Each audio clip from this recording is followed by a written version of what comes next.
મેં આ બેઠેલા બધાએ ને આપણે બધાએ જિંદગીમાં 7-10 વખત તો આપણી જ્ઞાતિના નામે બટન દબાવ્યું જ હશે. બધાએ હું મળ્યું બધાએ પોતપોતાની જ્ઞાતિના નામે બટન દબાવ્યા કે આમાં આ બટનનું લિસ્ટ આવ્યું કે ભાઈ હળવદ વિધાનસભા એટલે અટક જોવાની, ઇટાલિયા શેમાં આવે, ગઢવી શેમાં આવે, પરડવા શેમાં આવે, આપણી જ્ઞાતિનો હોય તો બટન દાબવાનું. ભાઈ આપણે બધાએ આ પાપ કર્યું છે, ખત કર્યું. હું મળ્યું બધાને, બધા રીબાય છે. પોતપોતાની જ્ઞાતિના બટન દાબવાથી જો જ્ઞાતિનું ભલું થવાનું હોત તો ગુજરાતની એકાદી જ્ઞાતિનું તો ભલું થઈ ગયું હોત. એકાદી જ્ઞાતિ તો ખુશ થઈ ગઈ હોત કે ભાઈ અમને કોઈ વાંધો નથી. અહીંયા તો હોય એટલી બધી જ્ઞાતિ આંદોલન કરે છે. તો એ જ્ઞાતિના દબાવેલા બટન ગયા ક્યાં? પાટીલ ખાઈ ગયા, સંઘી ખાઈ ગયા. દોસ્તો, હું તો તમને વિનંતી કરવા ટપાલીની જેમ આવ્યો છું પહેલી વાર કે બોલો, અવાજ ઉઠાવો, ડરો નહીં. દેશના સૌથી કાયરમાં કાયર માણસો હોય તો ભાજપ વાળા છે ને તમારા ભીતડા ઉપર લખી રાખજો ઘરે છે. દોસ્તો,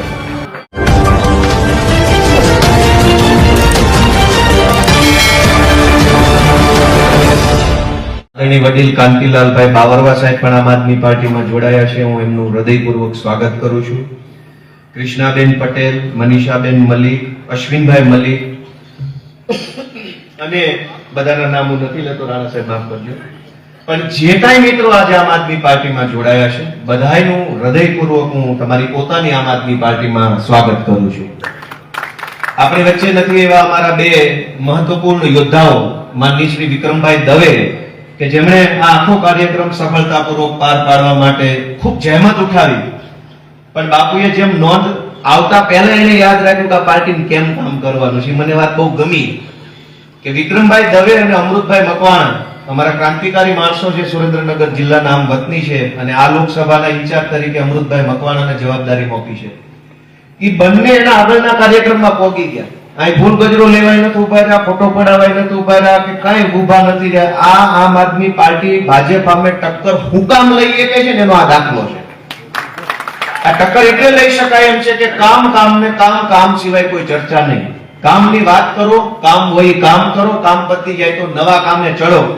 આળસ ન કરો, કકળાટ ન કરો, મુદ્દાની વાત ઉપર ધ્યાન આપો. દોસ્તો, આજે સૌથી પહેલા મારે વિસાવદરથી શરૂઆત કરવી છે વાતની કે વિસાવદર વિધાનસભાની આમ જનતાએ, મતદારોએ, ખેડૂતોએ ગુજરાતની જનતાને 3 સંદેશ આપવાનું કામ કર્યું છે.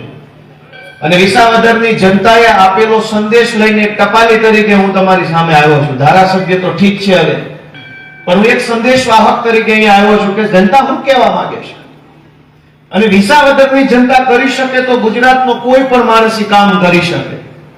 વિસાવદરની જનતાએ ગુજરાતની જનતાને પહેલો સંદેશ એવો આપ્યો છે કે તમે બોલો, અવાજ ઉઠાવો, ડરો નહીં, શરમાઓ નહીં, ગભરાઓ નહીં. તમારા હક અને અધિકાર માટે ગમે એવી મોટી તોપ હોય તો આંખમાં આંખ નાખીને બોલતા શીખી જાઓ. આ સંદેશ વિસાવદરની જનતાએ ગુજરાતને આપ્યો છે.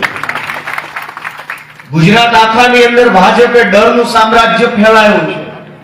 દરેક માણસને ડરાવવાનો, કોઈને પોલીસથી ડરાવે, કોઈને મામલતદારથી ડરાવે, કોઈને પ્રાંતથી, કોઈને વન વિભાગથી, કોઈને પાણી પુરવઠાથી, કોઈને ફોરેસ્ટ વાળાથી, કોઈને અભયારણ્યના નામે, કોઈને ગામનો તલાટી મંત્રી દબાવે, કોઈને ગામનો ભાજપનો તાલુકા પંચાયતનો સભ્ય દબાવે, કોઈને જિલ્લા પંચાયત વાળો, કોઈને મંડળીમાં દબાવે, કોઈને ડેરીમાં દબાવે. ગુંડાઓનું સામ્રાજ્ય આખા ગુજરાતને બનાવી દીધું છે ભાજપના લોકોએ. પણ વિસાવદરની જનતા એવું કીધું, ગુંડા હોય તો તમારા ઘરના આ બોર્ડરની અંદર આવો એટલે માપમાં આવી જવાનું. અને એટલે આખું ધાડું ઉતર્યું હતું ત્યાં ગુજરાતમાં.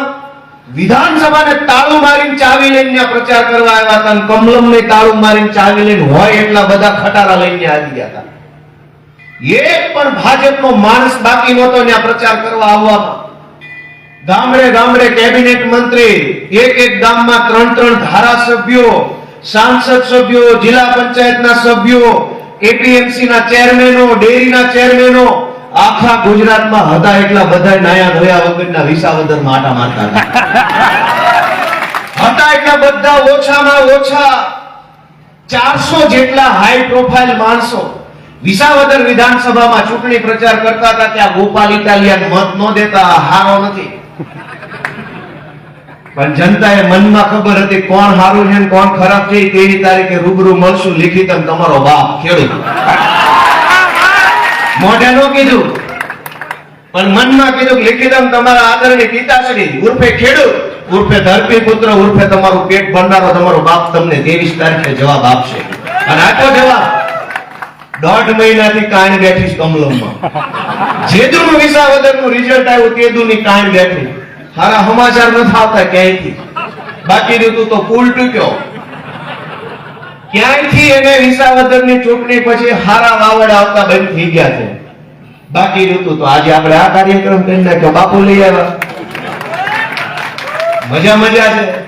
પણ દોસ્તો, ડરનું સામ્રાજ્ય બનાવ્યું છે. વિસાવદરની જનતા તમને વિનંતી કરે છે ડરો નહીં બાપા. ડર છોડી દો. ડરીને હું મળ્યું? જેણે જેણે બીકમાં રહ્યા, એ ગામના ભાજપના માણસની બીકમાં રહ્યા કે તાલુકા પંચાયતના સભ્યની બીકમાં રહ્યા કે એપીએમસી ના ચેરમેનની બીકમાં રહ્યા, બહુ બીક લાગી, બહુ બીકમાં જીવા તો મળ્યું હું? કાંઈ નહીં. હતાશા, નિરાશા, અન્યાય, શોષણ કશું જ મળ્યું નથી આપણને. બી ગયા પછી જો કાંઈક મળતું હોય તો પેલું તો માન જ બી જવું છે. બી ગયા હોય એને કાંઈ નથી મળતું. દોસ્તો, હિંમત કરો, અવાજ ઉઠાવો, ડરો નહીં. આમ આદમી પાર્ટી તમારી હારે છે. અમારી સામે જુઓ. હું કોણ છું? ભાવનગર જિલ્લાના નાનકડા એવા ટીંડી ગામના હાવ ગરીબ પરિવારમાં જન્મેલો ખેડૂતનો એક દીકરો. હમણાં સુધી તો પોલીસ ખાતામાં સિસોટી વગાડતો હતો કોન્સ્ટેબલ તરીકે. અને મને એમ થયું કે બહુ અન્યાય છે, બહુ અત્યાચાર છે. ગામડાના માણસ સાથે, ખેડૂત સાથે બહુ ખોટું આ ભાજપની સરકાર કરી રહી છે. મને તો નોકરી મળી ગઈ, પણ બધાને આ તક નથી મળી. તો મારે શું કરવું જોઈએ? મારા આત્માને મેં જગાડ્યો. મારા મનમાંથી એક અવાજ આવ્યો કે મારે ગુજરાતના ગામડા માટે, ગુજરાતના ખેડૂત માટે, ગુજરાતના લોકો માટે અવાજ ઉઠાવવો જોઈએ. એનું પરિણામ જે આવે તે, પણ એક વખત મારે અવાજ ઉઠાવવો જોઈએ, મારે બોલવું જોઈએ. અને સરકારી નોકરી મૂકીને રાજનીતિના પગથિયે ચડવાનો મેં પ્રયત્ન કર્યો. અને રાજનીતિમાં મેં હેલો રસ્તો પસંદ નહોતો કર્યો. ગુજરાતમાં કોઈ પણ માણસે રાજનીતિમાં જવું હોય તો સૌથી હેલો રસ્તો ભાજપ, એનાથી થોડોક હેલો કોંગ્રેસ, અને અઘરામ અઘરો રસ્તો આમ આદમી પાર્ટી હતો. 2020 ની વાત છે, 25 ની નહીં. હું 2020 માં આમ આદમી પાર્ટીમાં જોડાયો. લોકો અમારું કાગળિયું હાથમાં પકડવા તૈયાર નહોતા. દાંત કાઢતા મોઢા ઉપર મોઢે કાગળિયું મારતા, જા તારું કાંઈ ન આવે. કોઈ અમારી સભામાં આવવા તૈયાર નહીં, અમારા પાગરણ ઉપર કોઈ બેહવા તૈયાર નહીં. વંડીએ ચડી ઉભરક બેહે પણ આપણા પાગરણ ઉપર ન બેહે. સભા હોય તો કેવી કે બાપા બેહો, પડશો ઢીગા ભાંગી જાય તો કે નહીં, યાદ દેવું, તમારા પાગરણમાં બેહવું નહીં. એ સમયે તો આપણને એમ થાય ઘરે ઘરે જઈને પત્રિકા આપું તો ડેલો ખોલે નહીં. આ પરિસ્થિતિ 2020 માં અમે જોઈ છે, મેં જોઈ છે. પણ હિંમત હાર્યા વગર, નિરાશ થયા વગર અને ભાજપથી ડર્યા વગર સંઘર્ષ ચાલુ રાખ્યો ને તો આજે આખા ગુજરાતની અંદર આમ આદમી પાર્ટીનો ઝંડો લહેરાય છે દોસ્તો, વટથી. અને એના પાયામાં ગુજરાતની જનતાનો પ્રેમ છે, આશીર્વાદ છે. આ ભાજપે જે ગુંડાગર્દી ફેલાવી છે એની સામે આપણે બધાએ અવાજ ઉઠાવવો પડશે દોસ્તો, ઊભું થવું પડશે. આપણે આપણી હિંમત બહાર લાવવી પડશે. કેમ? વિસાવદરની જનતાના 3 સંદેશ પૈકીના પહેલા સંદેશ ઉપર જ મારી વાત ચાલુ છે હજુ. કે સત્તા બળવાન નથી, સત્તામાં કોઈ તાકાત નથી, નેતામાં કોઈ તાકાત નથી, અધિકારીમાં કોઈ તાકાત નથી. ભારત દેશની સૌથી મોટી તાકાત ભારતની જનતાની અંદર છે. એ સંદેશ વિસાવદરની જનતાએ આપ્યો છે દોસ્તો. કેમ કે 2017 ની સાલમાં ગુજરાતની વિધાનસભાએ મારી ઉપર પ્રતિબંધ મૂક્યો, વિધાનસભાના અધ્યક્ષે, કે ગોપાલ ઇટાલિયા ગુજરાતની વિધાનસભામાં પ્રવેશ નહીં કરી શકે. મુખ્ય દરવાજો જે છે મેઇન રોડ ઉપર, ત્યાંથી મારી એન્ટ્રી પ્રતિબંધ થઈ ગઈ. 2017 થી લઈ 2025 સુધી સળંગ મારા ઉપર પ્રતિબંધ. અને એકવાર પ્રતિબંધ મૂક્યો પછી મેં જિંદગી સામું નથી જોયું. મનમાં એમ વિચાર્યું કે આ જનતા અને ઉપરવાળો જો મને કઈક બનાવશે તો આવીશ, નકર તેલ લેવા ગઈ તારી વિધાનસભા. અમારા ખાનદાનમાં કોઈ વિધાનસભા નથી જોઈ તો અમે ભૂખ્યા નથી મરી ગયા ને તોય અમારો જન્મ થયો છે. તો નહીં જોઈ તો અમારા છોકરાએ થાય ને એના છોકરાએ થાય ને મોજથી રહે. પણ એને પ્રતિબંધ મૂક્યો મારી ઉપર. પ્રતિબંધ મૂક્યો એ સત્તાની તાકાતથી પ્રતિબંધ મૂક્યો. સત્તામાં એ તાકાત છે કે પેનથી 4 લીટી લખે અને ગોપાલ ઇટાલી અંદર ન આવી શકે. પણ સત્તાની તાકાત મોટી તાકાત નથી. જનતાએ નિર્ણય લખ્યો કે ગોપાલ ઇટાલિયા વિધાનસભામાં જાશે. તો આ વખતે જ્યારે હું વિધાનસભામાં ગયો તો વિધાનસભાના અધ્યક્ષે 3 કિલોનો ગુલદસ્તો આપીને તમારું અહીંયા સ્વાગત છે એમ મને કીધું. 100-150 જેટલા મીડિયાના કેમેરા, 500 જેટલા પોલીસ વાળા, પ્રોટોકોલ અધિકારીઓ, વીવીઆઈપી માણસો, પાર્ટીનું વિશાળ કાર્યકર્તાઓનું સંગઠનનું પીઠબળ, જાણે કે સરકાર બદલાઈ ગઈ ને એવા માહોલમાં ગોપાલભાઈની એન્ટ્રી વિધાનસભામાં થઈ. એ બતાવે છે કે સત્તાની તાકાત તમને 10 વર્ષ સુધી વિધાનસભામાં આવતા રોકી શકે, પણ જનતાની તાકાત તમને વાસ્તે ગાસ્તે વિધાનસભામાં મોકલી શકે. આ વાત મેં એટલા માટે કીધી કે તમે તમારી તાકાતને ઓળખો. નેતામાં દમ હોત તો હજુ ગોપાલ ઇટાલિયન અંદર નો આવવા દે. સરકાર આખીમાં તાકાત હોત તો હજુ મને અંદર નો આવવા દે. તાકાત જનતાની અંદર છે. જનતાએ કીધું કે ગોપાલ અમારો છોકરો છે ને આવશે તો એને વટથી મને સ્વીકારવો પડ્યો છે. ઈ તાકાત આપણી અંદર પણ છે, પણ આપણે આપણી તાકાત ભૂલી ગયા છીએ. આપણને એમ થઈ ગયું છે કે સત્તા આપણને આમ કરી નાખશે, ભાજપનો નેતા મારું આમ કરી નાખશે, અધિકારી મારું આમ કરી નાખશે. ડર છોડો. કશું જ ગુમાવવાનું નથી. આપણે કશું જ ગુમાવવાનું નથી. ગુમાવવાનો છે આપણો ડર, ગુમાવવાની છે આપણી હતાશા, ગુમાવવાની છે આપણી નિરાશા, ગુમાવવાની છે આપણી લાચારી. અને એકવાર લાચારીને ડર ગુમાવી દેશો તો તમારી પાસે બધું પામવાનું જ પામવાનું છે, મેળવવાનું જ મેળવવાનું છે ચારો તરફથી. દોસ્તો, હું ગામડાની ચિંતા થાય છે મને. હું ગામડાના નાના ગામમાં જન્મેલો ઉછરેલો માણસ છું. આજ ગામડાનો કોઈ માણસ કોઈ પણ કામ લઈને કોઈ પણ સરકારી કચેરીમાં જાય તો એની કોઈ ઇજ્જત આબરૂ થતી નથી. તલાટી પાસે જાઓ તો આપણી કોઈ ઇજ્જત આબરૂ નહીં. કયા ગામથી આવ્યા છો? તો કે રણવંતપુરથી કે XYZ ગામ. કાલ આવજે. નહીં થાય. થાય ગલે છે નથી કરી દેવું. આ એની ઓલા ટેબલે નહીં, આ ટેબલે અમારામ નું આવે, ઓલામાં આવે. ઓલામાં જાવ તો કે અમારામ નું આવે, ઓલામાં આવે. તમે પ્રાંત પાસે જાઓ, મામલતદાર પાસે જાઓ, પોલીસ પાસે જાઓ, આપણે કોઈ નામ નથી આવતા. આપણે કોઈ નામ ન આવીએ. શું કામ? આપણે તો ગામડાના માણસ, આપણે સીધા માણસ, આપણે ભોળા માણસ. આપણું કોણ આ ગુજરાતમાં? આપણું કોઈ નથી. તો આપણે જાગવું પડશે. આપણે વિચારવું પડશે કે આપણું છે કોણ આ ગુજરાતમાં, જે આપણી રાવ ફરિયાદ સાંભળે, જે ઉપર સુધી આપણી વાત લઈ જાય. આપણે નહીં જાગીએ તો આપણું કોઈ છે નહીં. અહીંયા રાજુભાઈ કરપડાએ સરસ વાત કરી કે ટ્રાન્સમિશનની લાઈનો અહીંથી જથ્થાબંધ નીકળે વર્ષમાં. દરેક વખતે ચુકાદો કંપનીની તરફેણમાં આવે. વાત એટલા પૂરતી મર્યાદિત નથી. તમે જુઓ કે ગામના બુટલેગરની ફરિયાદ કરો તો પોલીસ કોની તરફેણમાં હોય? ગામની તરફેણમાં, બુટલેગરની તરફેણમાં હોય. એવું કયો બુટલેગર ને છાવરવા વાળા કે એકાદા મોબાઈલમાં લાઈવ સાંભળતા છે, જરા ખોખારો ખાઈને કયો કે બુટલેગર ની ફરિયાદ તમે કરો તો પોલીસ કોની બાજુ હોય? ગામની બાજુ કે બુટલેગરની બાજુ? ગામમાં કોઈ માથાભારે માણસે રસ્તો દબાવ્યો હોય, સરકારી જમીન ઉપર દબાણ કર્યું હોય, ગામ આખું રીબાતું હોય, મામલતદારને તમે જમીન ખાલી કરાવવાની અરજી કરો તો મામલતદાર કોની બાજુ હોય? ગામની બાજુ કે ગુંડા બાજુ? વાડીએ જવાનો રસ્તો કોઈ રોકી રાખ્યો હોય, પાણીનું વહેણ રોકી રાખ્યું હોય, ખેડૂત હેરાન પરેશાન થાય, પ્રાંતમાં અરજી કરે તો પ્રાંત કોની બાજુ હોય? નિર્દોષ બાજુ હોય કે ગુંડાઓ બાજુ? ગામમાં કોઈ માણસ એમ કે હું ગરીબ છું, 100 વારીઓ પ્લોટ આપો, મારા ઘરનું કઈક છાપરું બને તો બાળ બચ્ચાને શાંતિથી રાખું. એ ગરીબ માણસ 100 વારીઓ પ્લોટ માંગે. એ જ ગામમાં એક બીજા માણસે સરકારી જમીન પર બંગલો બનાવ્યો હોય. સરકારી તંત્ર કોની બાજુ હોય? ગરીબ 100 વારીઓ માંગનાર બાજુ હોય કે ગુંડા બંગલો બનાવનારા બાજુ હોય? તમે પોલીસ પાસે જાઓ તો પોલીસ ગુંડાની તરફેણ કરે, મામલતદાર પાસે જાઓ તો મામલતદાર એ નબળા માણસની તરફેણ કરે. તમારા ગામમાં અનાજ ટાઈમે ન મળતું હોય, અનાજમાં ગોટાળા થતા હોય, ઓછું આવતું હોય, ખરાબ આવતું હોય, 2 મહિનાના અંગૂઠા લઈને 1 મહિનાનું આવતું હોય, ફરિયાદ કરો. સરકારી તંત્ર તમારા તરફેણમાં નહીં હોય, ગુંડા અને ચોરની તરફેણમાં હશે.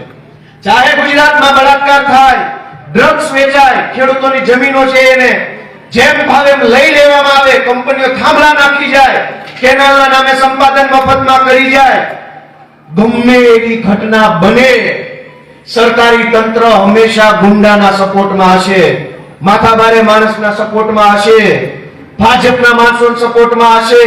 આમ જનતાના સપોર્ટમાં સરકારનો એક પણ માણસ ક્યારે જોવા નહીં મળે. આ વાત સાચી છે કે ખોટી? દોસ્તો, શું કરશું? ગમે એવા માણસો, મેં વિસાવદરમાં અવાજ ઉઠાવ્યો, આખું સરકારી તંત્ર અનાજ ચોરોની તરફેણમાં લાગી ગયું. આખું મામલતદાર, પ્રાંત, પીએસઆઈ બધા કોને બચાવતા હતા? ચોરને.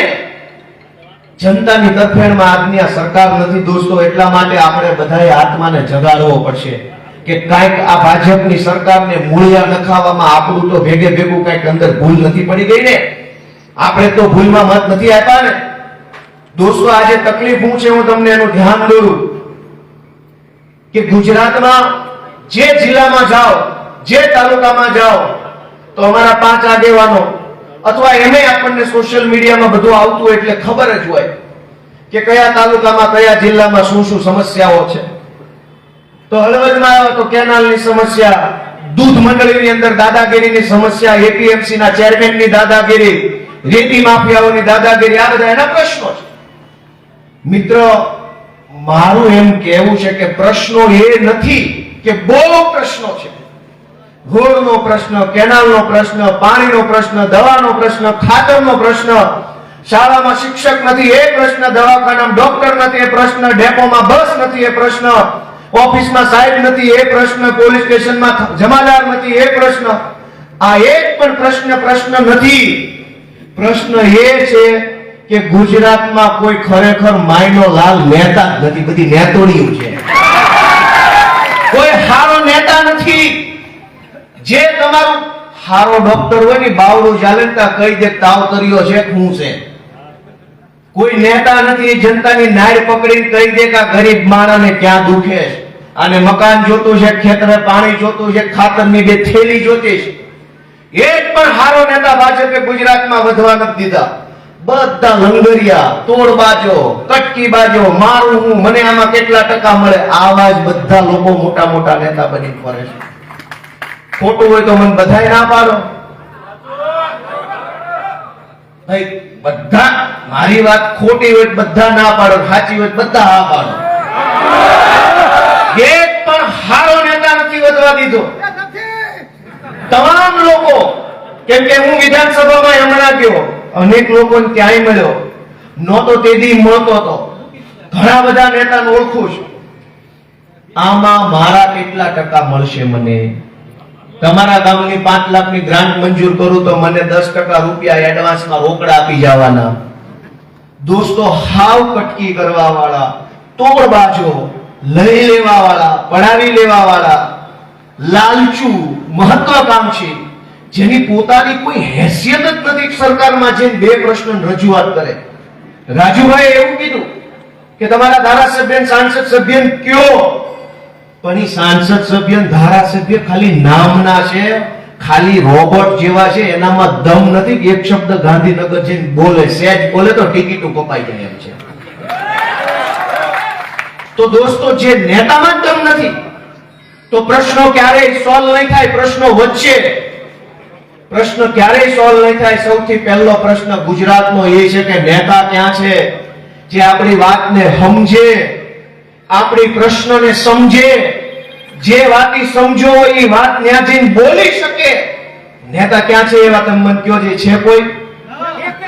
આપણો કોઈ માણસ ભાજપે વધવા નથી દીધો. દોસ્તો, આપણે બધાએ વિચાર કરવો પડશે, આપણા દિલ ઉપર હાથ રાખી